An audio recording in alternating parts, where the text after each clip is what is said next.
Semangat pagi.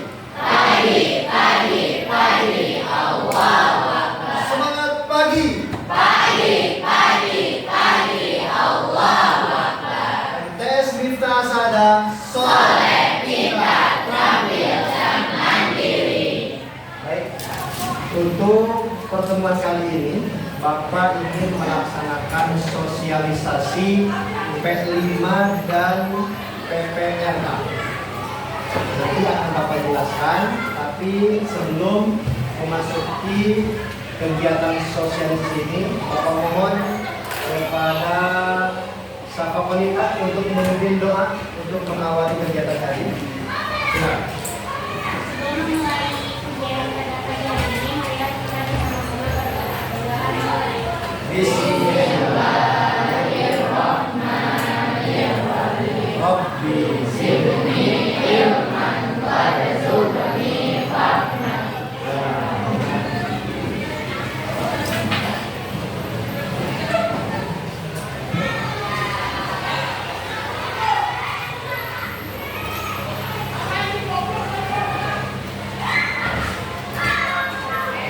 Bagaimana kabarnya? Semuanya sehat? Ada yang tidak masuk hari ini? Siapa? Kita sabar kali. Oke, ketua kelompok 1, kelompok 2, kelompok 3, kelompok 4, kelompok 5. Terima kasih. Baik, untuk kegiatan hari ini, Bapak ingin mensosialisasikan tentang proyek P5 dan PPRA. Proyek P5 dan PPRA ini salah satu produk daripada kurikulum Merdeka. Untuk proyek ini Bapak ambil tema gaya hidup berkelanjutan. Apa temanya? Gaya hidup berkelanjutan. Adapun topiknya berhubungan dengan sedekah Jumat berkah.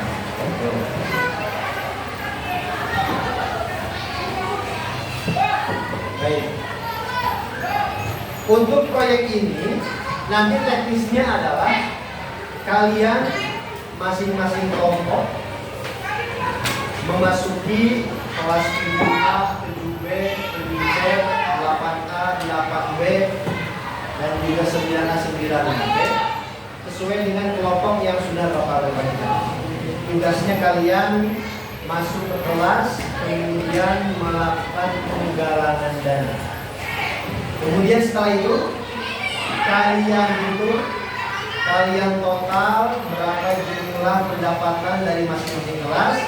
Kemudian nanti kalian laporkan ke Bapak untuk Bapak rekap di sini. Sebelum ke sana, Bapak ingin menyampaikan hal penting terkait proyek ini. Bahwasannya proyek ini adalah salah satu tujuannya adalah menciptakan dan melahirkan perhatian solidaritas kepada masyarakat yang ada di sekitar kita. Dalam hal ini yang akan menjadi sasarannya adalah para takmir masjid yang ada di Masjid Zainuddin Tamim. Lokasinya ada di sekitar Kelurahan Peribilan. Kemudian, kenapa kita mengambil tema seperti ini? Tujuannya adalah supaya kita terbiasa bisa berbagi kepada orang lain. Apalagi di dalam Al-Quran dan juga hadis Nabi Muhammad dijelaskan bahwasannya salah satu ibadah yang pahalanya sangat melimpah, yang sangat banyak adalah berinfak atau bersedekah. Kalau bersedekah sudah biasa kita lakukan, maka akan menjadi kebiasaan. Kalau sudah menjadi kebiasaan, maka kita akan ringan untuk berbagi kepada sesama. Bahkan kita akan menemukan kenikmatan rasa senang, kepuasan batin kalau kita mampu berbagi kepada orang lain. Akan timbul rasa bangga, rasa senang, rasa kepuasan diri yang tak ternilai kalau kita bisa berbagi kepada orang lain. Dan kita mulai dari hal-hal kecil. Maka salah satu program kita adalah ada Jumat Berkah. Jadi termasuk kalian dan juga kelas-kelas yang lain, kalian berinfak, kemudian kita kumpulkan dan dananya kita serahkan kepada orang yang membutuhkan. Nah, untuk periode ini salah satu programnya adalah kita menyalurkan infak siswa kepada para takmir. Apalagi para takmir itu kan tugasnya ada yang mengimami, kan? Ada yang bersih-bersih, ada juga yang adzan. Apalagi kalau imamnya bacaan Qur'annya bagus. Ketika mereka mendapatkan misalkan materi dari kita, kemudian materinya dia gunakan dengan baik, dia berikan makanan, dia berikan minuman, bahkan untuk makanan pokok, kemudian dikonsumsi di dalam tubuhnya, terserap oleh darah, kemudian mereka bisa menjadi imam, bahkan mungkin dengan kekuatan yang kita berikan berupa materi mereka bisa mengajar Al-Quran, otomatis kita yang berinfak pun akan kebagian pahala. Bisa dipahami? Yang kedua, kenapa kita harus terbiasa dan membiasakan bersedekah atau berbagi? Karena supaya kita terhindar dari gaya hidup hedonisme. Gaya hidup apa? Hedonisme. Ada yang tahu hedonisme apa artinya? Nah, Bapak jelaskan. Hedonisme itu adalah gaya hidup yang serba mewah. Jadi hidupnya itu mewah-mewahan. Hidupnya mewah-mewahan. Kalau misalkan beli sepatu, saya mah kalau belum beli sepatu yang harga 2 juta saya belum puas. Nah, misalkan seperti itu. Kemudian sepatunya dia pamer-pamer. Saya mah kalau belum beli punya HP yang harga 20 juta belum puas. Itu bermewah-mewah. Padahal dengan HP harga 3 juta aja sudah cukup. Itu contoh bermewah-mewah. Kemudian uangnya dia hambur-hamburkan dengan hal-hal yang tidak penting. Itu contoh daripada hedonisme. Ada juga budaya materialisme. Kalau gaya hidup materialisme itu adalah gaya hidup yang orientasinya tujuannya hanya materi, hanya duit. Yang penting saya dapat duit. Mau caranya bagaimanapun, seperti apapun, yang penting saya dapat duit. Contoh misalkan sekarang sedang marak judi online.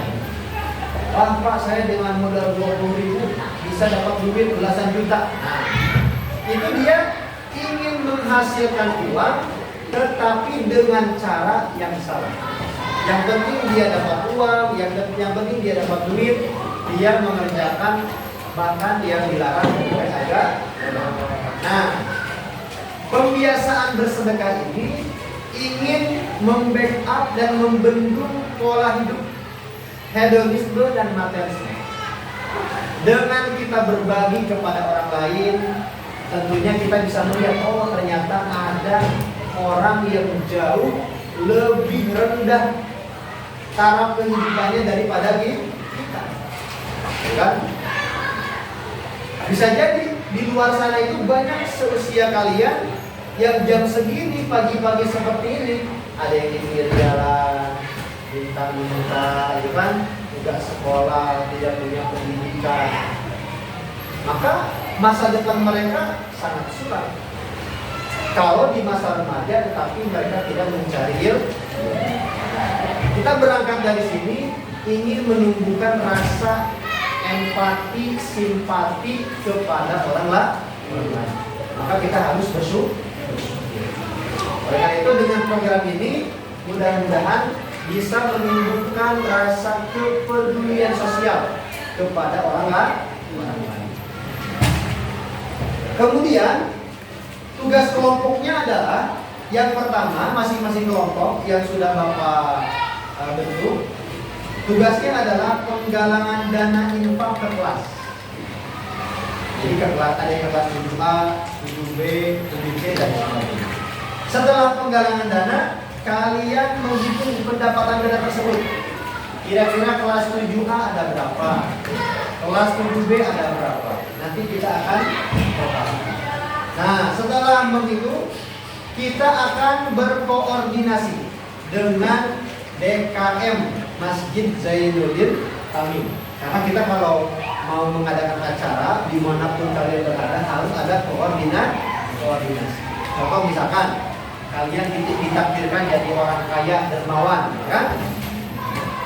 Mau memberikan santunan, maka tata keramanya kalian silaturahmi dulu ke yayasan. Assalamualaikum Pak, kami dari daerah mana gitu kalian jelaskan. Kami bermaksud ingin memberikan santunan anak yatim pada tanggal 10 Maret. Jadi harus ada koordinasi. Jadi tugas perwakilan kelompok nanti adalah kalian berkoordinasi dengan DKM Zainuddin Tamim. Saatnya jam kelima dimulai. Nah, kalau sudah It's berkoordinasi, time to begin the fifth lesson. maka kita akan langsung menemui para takmir masjid. Para takmir masjid. Kemudian kita serahkan dana penggalangan dana kita serahkan kepada para takmir. Ada yang jadi imam, ada yang jadi muadzin, dan juga ada yang menjadi murid atau mabuk yang suka bersih-bersih.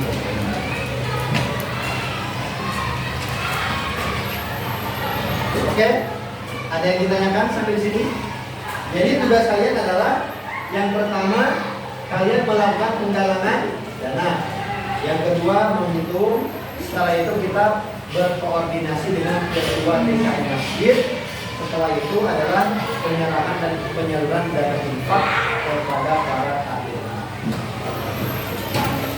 Bisa dipahami? Oke, setelah ini nanti kita langsung masuk ke kelas yang sudah Bapak tugaskan sesuai dengan kelompoknya, dan juga setelah itu kita berkoordinasi dengan ketua DKM. Bisa dipahami? Oke, kalau bisa dipahami, Bapak ucapkan terima kasih. Assalamualaikum warahmatullahi wabarakatuh.